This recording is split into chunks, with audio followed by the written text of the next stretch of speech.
خدا کا ذکر کرے ذکر مصطفیٰ نہ کرے،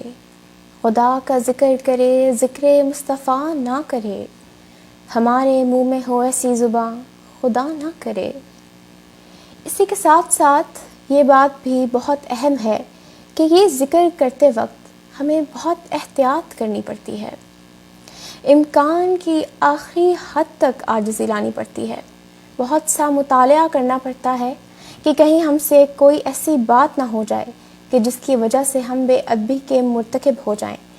کہ یہ تو وہ ذات ہیں جن کے بارے میں بات کرتے ہوئے ان کے اصحاب یعنی ان کے دوستوں، رفقاء اور ہم مجلسوں تک کو دھیمی آواز میں بات کرنے کا حکم دیا گیا ہے کہ وہ محبوب رب ذوالجلال ہیں۔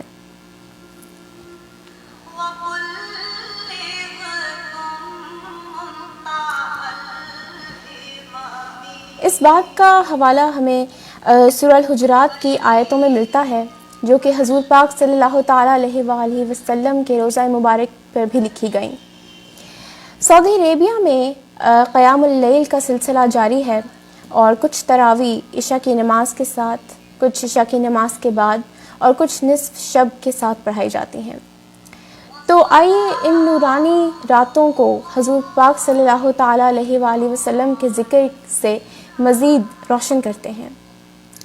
میں یہ پروگرام کرنے کی خواہش بہت دنوں سے رکھتی تھی،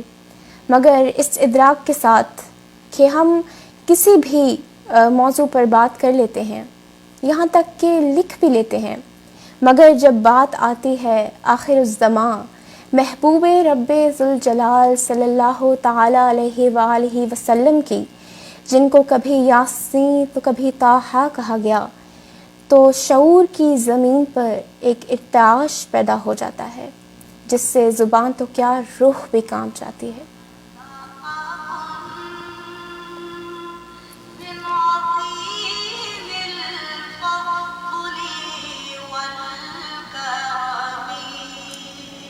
تو آج میں بھی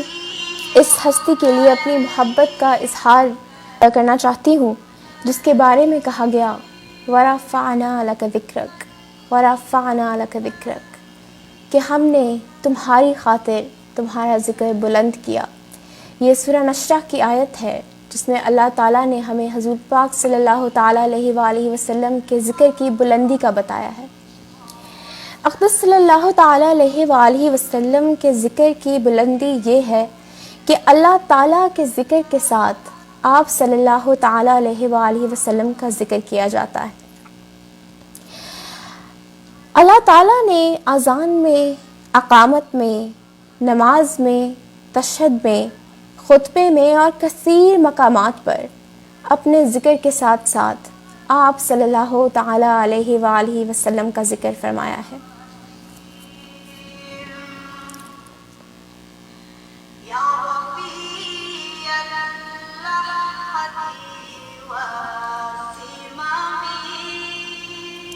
حضرت ابو سعید خدری رضی اللہ تعالیٰ عنہ سے روایت ہے، سرکار دو عالم صلی اللہ تعالیٰ علیہ وآلہ وسلم نے حضرت جبرائیل علیہ السلام سے اس آیت کے بارے میں دریافت فرمایا تو انہوں نے عرض کیا، اللہ تعالیٰ فرماتا ہے کہ آپ صلی اللہ تعالیٰ علیہ وآلہ وسلم کے ذکر کی بلندی یہ ہے کہ جب میرا ذکر ہوگا تو ساتھ میں آپ صلی اللہ علیہ وآلہ وسلم کا ذکر بھی ہوگا۔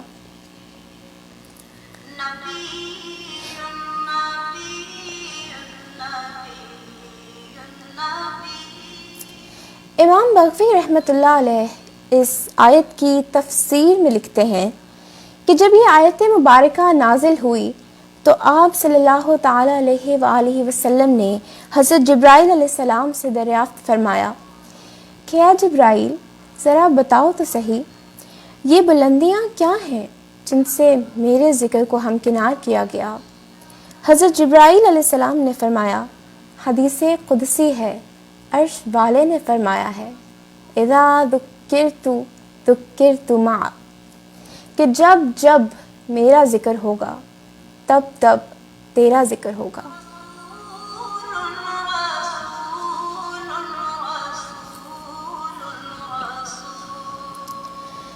کوئی ایک شخص تو کیا اس کائنات کی ساری زبانیں بھی اگر حضور پاک صلی اللہ تعالیٰ علیہ وآلہ وسلم کی مدحت و ستائش میں مصروف ہو جائیں تب بھی آپ صلی اللہ تعالیٰ علیہ وآلہ وسلم کی تعریف کا حق ادا نہیں ہو سکتا۔ اس کے برعکس اس پوری کائنات میں، اس دنیا میں اگر ایک انسان بھی مسلمان کہلانے کے لائق نہیں رہے، اس کے باوجود بھی آپ صلی اللہ تعالیٰ علیہ وآلہ وسلم کی تعریف بیان ہوتی رہے گی۔ وہ اس لیے کیونکہ آپ صلی اللہ تعالیٰ علیہ وآلہ وسلم تو وہ ہیں جن کے بارے میں عرش والے نے فرمایا ہے وَرَفَعْنَا لَكَ ذِكْرَكَ، یعنی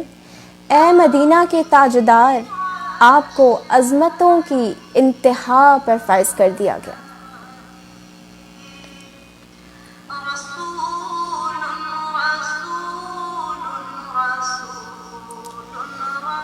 اللہ تعالیٰ نے اپنے نام میں سے اپنے نبی صلی اللہ تعالیٰ علیہ وآلہ وسلم کے نام کو نکالا ہے کہ اس نام کو عظمت و جلالت بخشے، کہ عرش والے کا نام محمود ہے اور مدینہ کے تاجدار کا نام محمد ہے۔ قربان جائیے نام نامی اسم گرامی محمد کے، بار الہ ہی کس کا نام میری زباں پہ آیا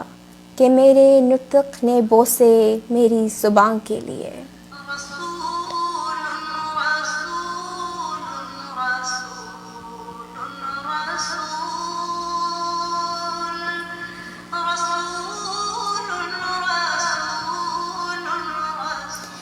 قاضی سلیمان منصور پوری سیرت کی مارکہ آرا کتاب رحمت للعالمین میں لکھتے ہیں، لوگو، آپ صلی اللہ تعالیٰ علیہ وآلہ وسلم کے باپ کا نام عبداللہ، ماں کا نام آمنہ، دایا کا نام حلیمہ تھا۔ ذرا غور تو کرو کہ جس نے عبودیت کے خون سے وجود پایا ہو، جس نے امن کی گود حاصل کی ہو اور جس نے حلم اور بردباری کا دودھ پیا ہو، وہ محمد نہیں ہوگا تو کیا ہوگا؟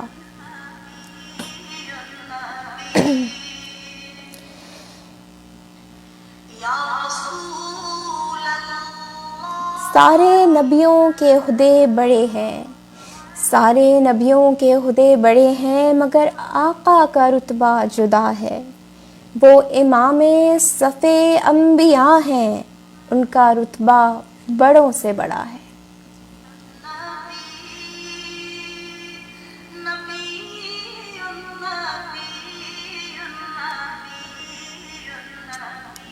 حضرت ابن عباس فرماتے ہیں،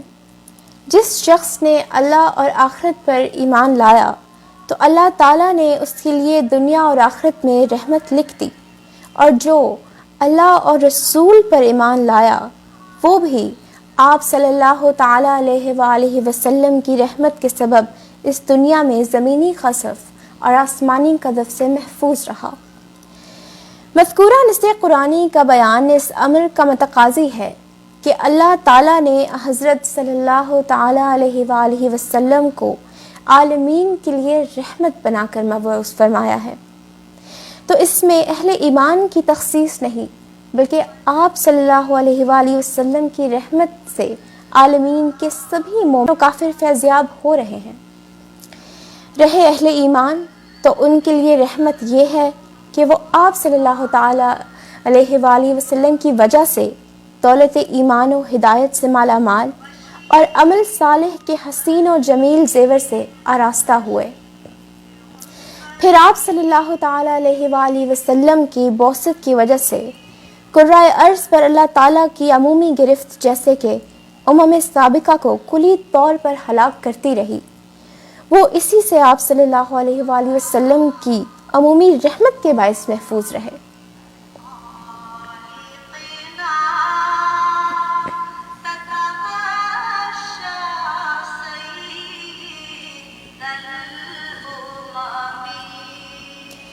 ابن حجر رحمۃ اللہ علیہ فرماتے ہیں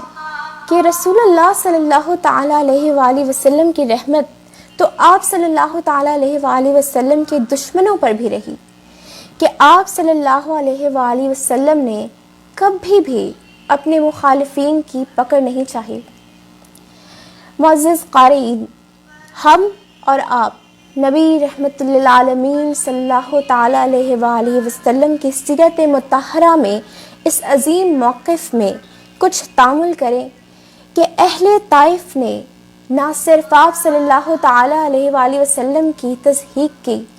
بلکہ تکلیف و اذیت پہنچانے کی حد کر دی، وہ بھی صرف اس بات پر کہ آپ صلی اللہ تعالیٰ علیہ وآلہ وسلم نے انہیں توحید باری تعالیٰ کی دعوت دی۔ آپ صلی اللہ علیہ وآلہ وسلم نے ان سے کچھ اور کبھی طلب نہیں فرمایا تھا۔ امام بخاری نے حضرت عائشہ رضی اللہ تعالی عنہا سے یہ حدیث روایت کی ہے کہ حضرت ام المومنین نے حضرت رحمت للعالمین صلی اللہ تعالی علیہ وآلہ وسلم سے پوچھا کہ کیا آپ پر کوئی دن احد کے دن سے بھی زیادہ سخت گزرا؟ اس پر آپ صلی اللہ تعالی علیہ وآلہ وسلم نے فرمایا، تمہاری قوم کی طرف سے میں نے بہت مصیبتیں اٹھائی ہیں، لیکن اس سارے دور میں عقبہ کا دن مجھ پر سب سے زیادہ سخت گزرا۔ یہ وہ موقع تھا جب میں نے طائف کے سردار کنانہ بن عبد یا لیل بن عبد کلال کے ہاں اپنے آپ کو پیش کیا، لیکن انہوں نے میری دعوت کو رد کر دیا۔ میں وہاں سے انتہائی رنجیدہ ہو کر واپس لوٹا۔ پھر جب میں قرن الثعالب پہنچا تب مجھ کو کچھ ہوش آیا۔ میں نے اپنا سر اٹھایا تو کیا دیکھتا ہوں کہ بادل کے ایک ٹکڑے نے مجھ پر سایہ کیا ہوا ہے، اور میں نے دیکھا کہ حضرت جبرائیل علیہ السلام اس میں موجود ہیں۔ انہوں نے مجھے آواز دی اور کہا کہ اللہ تعالیٰ آپ کے بارے میں آپ کی قوم کی باتیں سن چکے ہیں، اور جو انہوں نے رد کیا وہ بھی سن چکے ہیں۔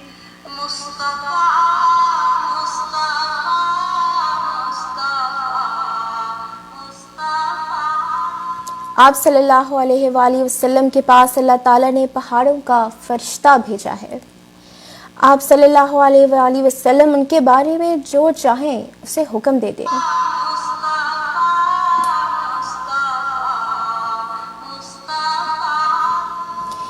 اس کے بعد پہاڑوں کے فرشتے کی آپ صلی اللہ تعالیٰ علیہ وآلہ وسلم کو آواز آئی۔ پہاڑوں کے فرشتے نے آپ صلی اللہ تعالیٰ علیہ وآلہ وسلم کو سلام پیش کیا اور کہا، اے محمد صلی اللہ تعالیٰ علیہ وآلہ وسلم۔ پھر انہوں نے وہی بات دہرائی جو جبرائیل علیہ السلام نے فرمائی تھی کہ آپ صلی اللہ علیہ وسلم جو چاہیں مجھے حکم دیں، اگر آپ چاہیں تو میں دونوں طرف کے پہاڑ طائف والوں پر لا کر گرا دوں۔ اس پر آپ صلی اللہ تعالیٰ علیہ وآلہ وسلم نے فرمایا کہ مجھے تو اس کی امید ہے کہ اللہ تعالیٰ ان کی نسل سے ایک ایسی اولاد پیدا کرے گا جو اکیلے اللہ تعالیٰ کی عبادت کرے گی اور اس کے ساتھ کسی کو شریک نہ کرے گی۔ یہ تھی نبی پاک رحمت للعالمین صلی اللہ تعالیٰ علیہ وآلہ وسلم کی اپنے شدید ترین اذیت دینے والے دشمنوں سے رحمت اور شفقت۔ آپ صلی اللہ تعالیٰ علیہ وآلہ وسلم نے نہ صرف ان سے بدلہ نہیں لیا بلکہ اللہ تعالیٰ سے ان کے لیے رحمت کی دعائیں فرمائیں۔ اس دعا کے ساتھ کہ اللہ تعالیٰ ہم سب کے حال پر رحم فرمائے، اجازت چاہتی ہوں۔ اللہ حافظ۔